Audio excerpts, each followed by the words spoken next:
4 μέρες πριν τις ενδιάμεσες εκλογές, ο Ντόναλντ Τραμπ περιοδεύει στην Αϊόβα και αφήνει ξανά να εννοηθεί πως σκοπεύει να είναι υποψήφιος για τις προεδρικές το 2024. In order to make our country successful and safe and glorious, I will very probably do it again, okay? Very probably.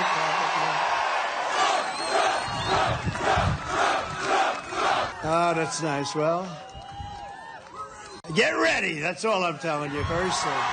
Σύμφωνα με τα περισσότερα ξένα δημοσιεύματα, η πιθανότερη ημερομηνία ανακοίνωσης της υποψηφιότητάς του είναι η 14η Νοεμβρίου.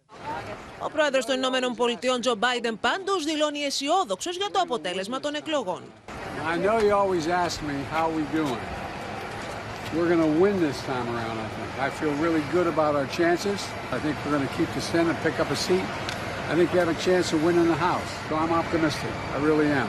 32 million Americans have already voted, and the parties are bringing out their big guns, campaigning in some surprising places.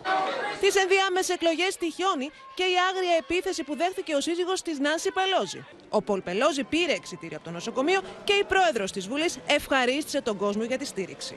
Thank you for your kind words, your prayers, and your good wishes for Paul. It's going to be a long haul, but he will be well. And it's just so tragic how it happened. But nonetheless, we have to be optimistic. He's surrounded by family, so that's a wonderful thing.